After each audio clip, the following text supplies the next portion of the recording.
Bonjour tout le monde, j'espère que vous allez bien là où vous êtes. Alors 2025 est maintenant en train de bien avancer et il commence à y avoir dans la nature les signes annonciateurs du printemps.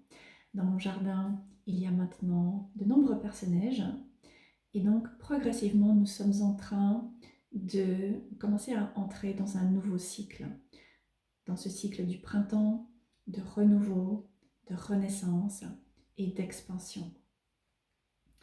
Et 2025 est une année 9 sur le plan numérologique. Et donc là aussi, toute cette année vient nous amener à clore un énorme cycle sur le plan collectif autant que sur le plan personnel. Et il suffit de prendre un temps pour regarder un peu autour de nous, pour nous rendre compte que notre monde est aujourd'hui en crise. Le domaine social est en train de connaître une crise majeure. Le domaine médical est également confronté à une profonde crise. L'aspect financier, lui aussi, connaît une crise. Et malgré ce que nous pouvons peut-être parfois entendre, la spiritualité est également en train de connaître une crise profonde. Et notre société a largement perdu sa connexion à la spiritualité et également à la pertinence finalement de cette spiritualité. Et elle s'est, au fil des années, petit à petit enfoncée dans le matérialisme. Elle a développé beaucoup de scepticisme par rapport à ce qui ne peut pas être expliqué, ce qui ne peut pas être prouvé, démontré. Et de nombreuses personnes qui se sont maintenant, qui ont maintenant décidé de parler de spiritualité et de se positionner comme personnes de référence par rapport à la spiritualité, qui d'ailleurs sont de plus en plus jeunes, ne se sont peut-être pas donné suffisamment de temps pour bien comprendre ce domaine et transmettent un message qui est d'une certaine manière perverti et qui va susciter beaucoup de méfiance de la part du public. Donc il y a aujourd'hui beaucoup de confusion, il y a de plus en plus de résistance et de méfiance par rapport à la spiritualité. Et donc en conséquence, beaucoup de personnes ont placé leur foi dans le tangible, dans la réalité, ou en tout cas cette réalité physique, ce qui semble sûr, ce qui permet de pouvoir éprouver un sentiment de contrôle sur ce qui se passe dans notre vie et autour de nous. Et donc beaucoup de personnes ont placé leur foi dans un job, une carrière qui apporte un sentiment de sécurité et qui, d'une certaine manière, garantit un revenu régulier. Maintenant, beaucoup de personnes ont également placé leur foi dans un couple et même si le couple peut dysfonctionner d'une manière ou d'une autre, les personnes souvent restent ensemble pour justement préserver ce sentiment de sécurité. Et aujourd'hui, de plus en plus de personnes sont amenées à se demander que se passe-t-il finalement lorsque je perds ce job auquel, ou dans lequel j'avais investi mon sentiment de sécurité, mais peut-être aussi mon statut et mon identité d'une certaine manière. Ou que se passe-t-il lorsque je connais une rupture, lorsque je perds peut-être mon ou ma partenaire et que là aussi j'avais placé mon sentiment de sécurité dans ce couple ou dans cette personne. Beaucoup de personnes maintenant sont confrontées à ce genre de questions parce qu'elles connaissent des fins et des pertes. Et évidemment, beaucoup de personnes en viennent à traverser une crise profonde. Donc notre société va relativement mal aujourd'hui, en partie parce qu'elle a perdu toute forme de spiritualité ancrée. Et je choisis volontairement cette association de termes qui sont souvent opposés, de spiritualité ancrée. Il y a encore beaucoup de personnes qui ont une pratique religieuse, qui ont placé leur foi dans la religion, qui proposent ce modèle de divinité qui est quelque part là-haut, mais se sont désengagés de toute pratique. Et donc finalement, cette connexion à la religion et à un dieu ou des dieux devient assez éthérée, devient assez abstraite et quelque part d'une certaine manière assez éloignée également. Parce qu'il n'y a plus cette pratique, il n'y a plus ce cheminement régulier qui permet de pouvoir justement ancrer les croyances et la foi dans notre quotidien pour pouvoir nous sentir soutenus. Et de cette manière, nous devons à un moment rencontrer l'ermite sur notre chemin, et j'ai oublié de prendre la carte, donc je vous montre ici l'ermite dans le tarot des vampires de Ian Daniels. Maintenant, cette illustration est relativement en résonance avec des représentations peut-être plus traditionnelles de l'ermite dans le tarot. Donc nous sommes à un moment confrontés à cet archétype de l'ermite qui nous accompagne dans cette phase de crise pour nous aider à pouvoir retirer des leçons de nos expériences et commencer à gagner en sagesse d'une certaine manière, et ensuite développer des croyances et une spiritualité qui va pouvoir nous accompagner, qui va pouvoir nous servir dans notre quotidien, sur notre chemin. Donc personnellement, je suis passée par une crise extrêmement profonde ces dernières années, à tous les niveaux de ma vie. Et j'ai vraiment une gratitude infinie envers moi-même pour m'avoir offert le cadeau d'étudier le tarot et d'installer une pratique régulière avant que cette crise ne vienne complètement me déstabiliser. Et j'ai également une profonde passion pour le tarot parce qu'il comporte une structure. Et donc, ayant personnellement connu beaucoup de traumas dans mon enfance, j'ai expérimenté beaucoup d'insécurité dans ma vie, et pouvoir avoir cette structure, pouvoir m'appuyer sur cette structure du tarot m'a aidé à commencer à créer un sentiment de sécurité, mais qui vient de l'intérieur, parce que le tarot nous ramène à l'intérieur.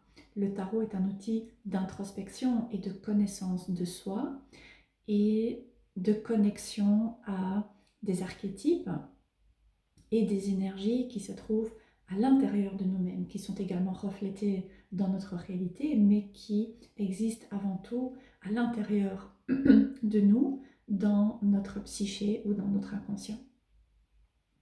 Et donc, le tarot, avec sa structure, est venu me permettre de créer un profond sentiment de sécurité intérieure.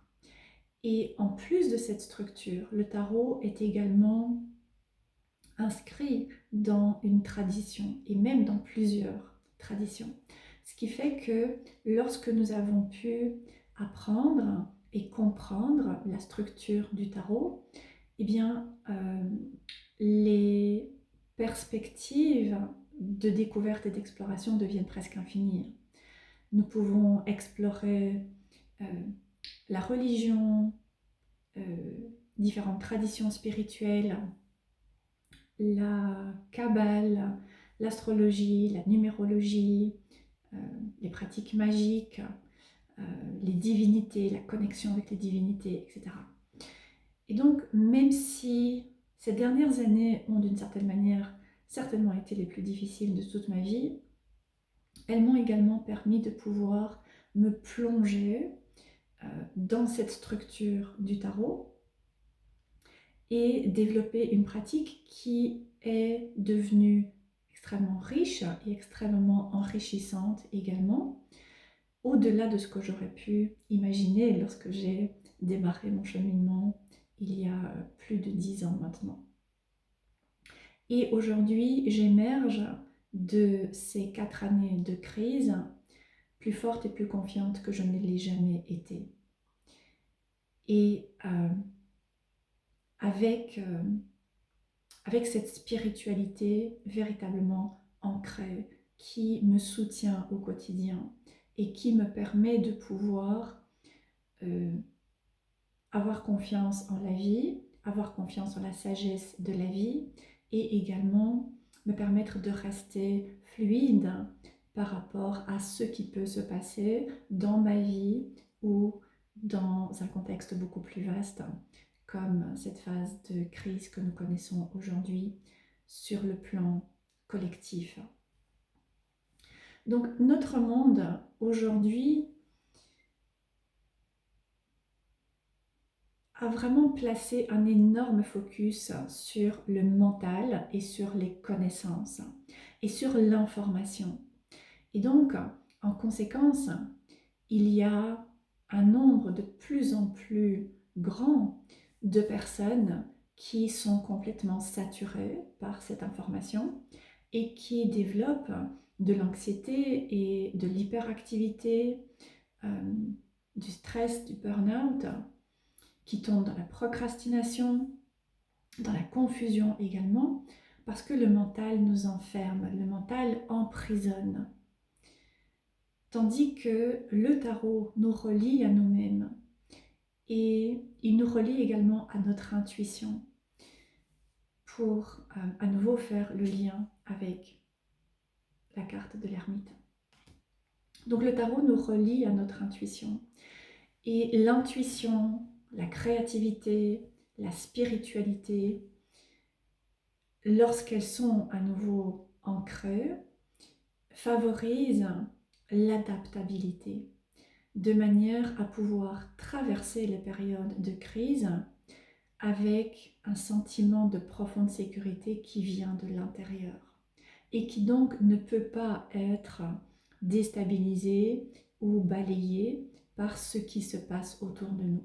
Lorsque nous avons vraiment consacré du temps et de l'énergie à notre étude et notre pratique du tarot, lorsque nous avons passé ce temps à couper du bois et porter de l'eau, c'est-à-dire travailler avec le tarot lorsque notre vie va relativement bien, eh bien nous sommes à ce moment-là d'autant plus équipés pour pouvoir faire face à des situations difficiles et des périodes de crise, aussi bien dans notre propre vie personnelle que lorsque elles se réverbèrent à une échelle beaucoup plus large.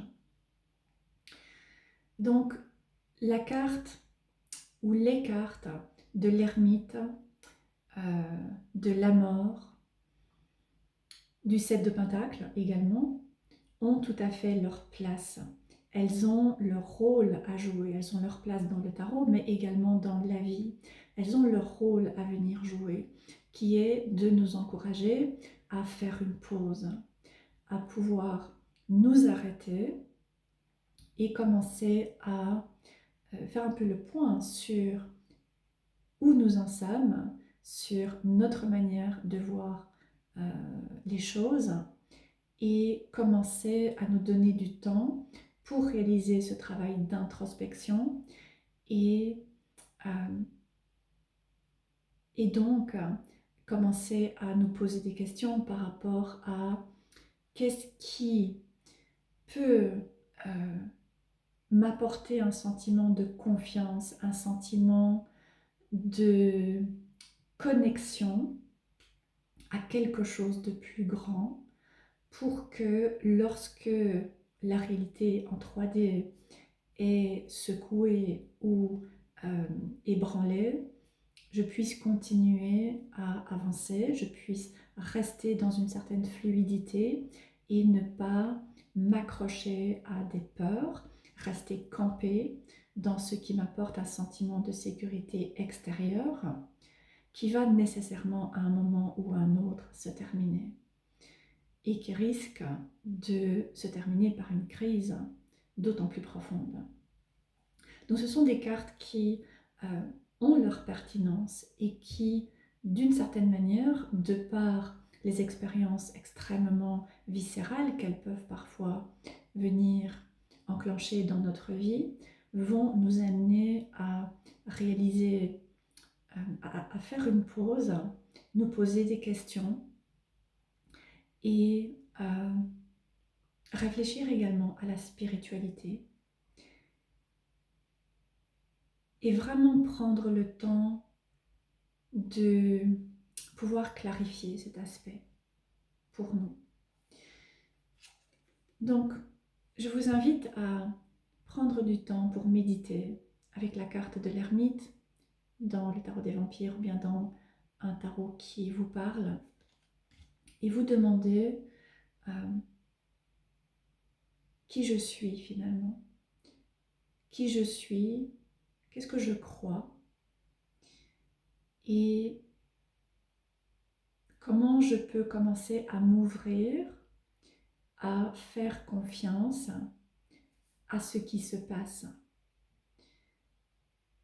Quelles croyances peuvent m'aider, me soutenir, quelles pratiques également peuvent commencer à m'apporter un sentiment de sécurité qui vient de l'intérieur.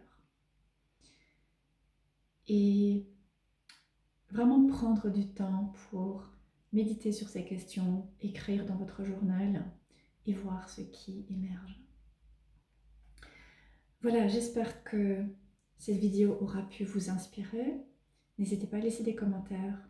Je vous souhaite une très belle journée et je vous dis à bientôt.